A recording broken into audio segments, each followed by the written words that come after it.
Oke, halo semua. Kembali lagi bersama saya Mugi Raharjo.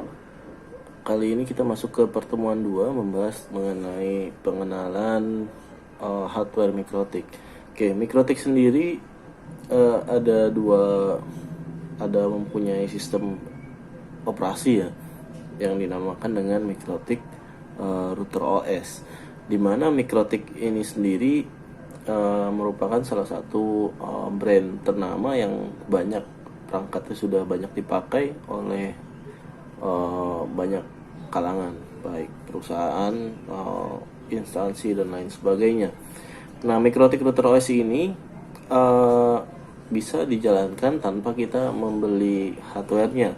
Jadi ada dua macam tipe, misalkan ada yang softwarenya, sistem operasinya saja bisa digunakan di PC, atau kita langsung membeli hardwarenya ya, atau dinamakan dengan mikrotik router board seperti itu. Nah, mikrotik router OS ini dia sistem operasi berbasis Linux ya, bisa diinstal di PC kalian masing-masing, laptop, atau menggunakan virtual machine untuk pembelajaran seperti itu.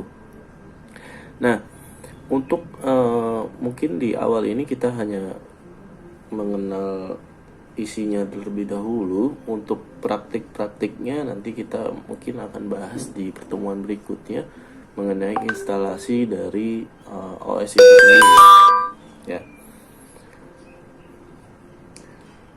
Oke, untuk minimum kapasitasnya sendiri untuk menginstal sebuah OS mikrotik router OS ini tidak perlu membutuhkan komputer yang speknya tinggi ya. Jadi kita sudah cukup menggunakan spek yang rendah saja sudah cukup. Misalkan PC dengan RAM 2 GB ya, atau hard disk yang 250 GB itu sudah cukup. Ya, tidak perlu menggunakan PC-PC yang high. Tapi tergantung dari kebutuhannya sendiri. Kalau misalkan hanya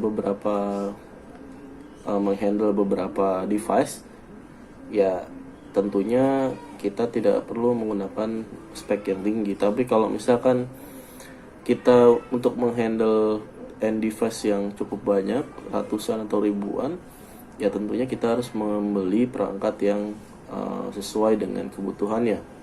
Nah, kita selanjutnya membahas tentang mikrotik router board. Nah, mikrotik router board sendiri ini banyak sekali tipe dan seri yang ada di pasaran ya. Contohnya yang digambar ini adalah RB941. Ini seri Haplet ya, keluaran 2 tahun belakangan ini. Nah, harga dari router tersebut juga cukup murah. Di pasaran itu sekitar angka 300 ribuan. Dan dengan angka segitu kita bisa memperoleh beberapa fitur yang bisa kita gunakan. Atau kalau kalian ingin mempelajari beberapa metode, kalian cukup membeli perangkat yang harganya tidak cukup mahal ini ya. Jadi untuk spek-spek end device sekitar 10 sampai dengan mungkin 30 perangkat ya, cukup membeli series Haplet seperti ini juga sudah cukup.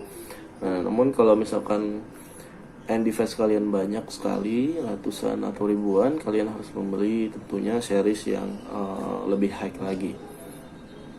Oke, memang untuk mikrotik ini cukup istilahnya adalah fleksibel Jadi di dalam router ini ada berbagai macam fitur yang dijadikan satu, ada di situ semua. Bahkan router mikrotik beberapa support dengan wireless, beberapa juga support dengan metode-metode yang biasanya terpisah hardware-nya seperti itu. Nah, di sini ada yang namanya dengan kode atau series dari router board.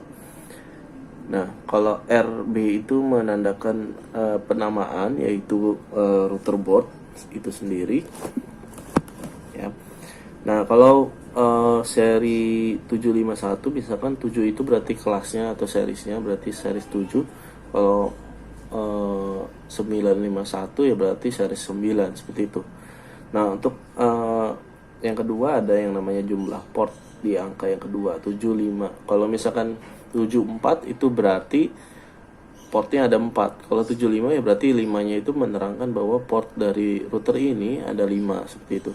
Kalau 76, 78 ya berarti 8-nya itu adalah menerangkan bahwa port dalam router tersebut ada 8, ya. Jadi kalau misalnya kalian mau beli router berdasarkan jumlah portnya, kalian ya cari yang angka tengahnya itu ada jumlah port yang kalian inginkan. Lalu ada angka 1, ini adalah menerangkan bahwa biasanya router ini support dengan wireless. Ya, karena tidak semua router mikrotik support dengan wireless, ada yang tidak support dengan wireless tersebut. Jadi kalau kalian ingin membeli router mikrotik yang support dengan wireless, ya tentunya kalian harus mencari router itu yang kode serialnya adalah ada angka 1 atau ada angka 2 di belakangnya. Ya, biasanya kalau ada angka 2, biasanya dia support 2 mini slot si wirelessnya ada 2. Ya, seperti itu. Lalu ada berbagai macam kode-kode lain seperti huruf U yang berarti USB, ya. Misalkan seperti R yang berarti mini PC atau mini PC slot dan lain sebagainya, ya. Atau misalkan ada huruf S, itu berarti support untuk STP, ya. Atau misalkan ada huruf I, ya, misalkan itu berarti artinya adalah single port power injector, seperti itu. Jadi banyak sekali istilah-istilah dari series tersebut. Artinya dari series tersebut kita kalau misalkan hafal dengan istilah-istilahnya, maka ketika melihat ada seri-seri ini seperti ini, berarti kita sudah tahu ternyata dia adalah kelas ke berapa, portnya berapa, lalu support wireless atau tidak, atau ada tambahan lainnya atau tidak, seperti itu, ya.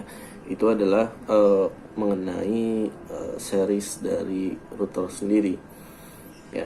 Untuk itu kalian coba mencari atau mempelajari berbagai macam dari series di router mikrotik ini, lalu coba kalian cocokkan apakah benar dengan kode portnya atau kode seriesnya, seperti itu, ya.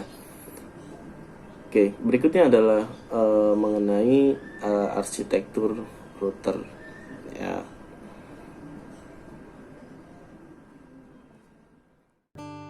Oke, kita masuk ke arsitektur router, ya. Jadi router mikrotik mempunyai berbagai macam router OS-nya, ada MIPS B contohnya, PowerPC X86, MIPSLE dan lain sebagainya. Yang kalian bisa lihat salah satunya di situs Wiki Mikrotik.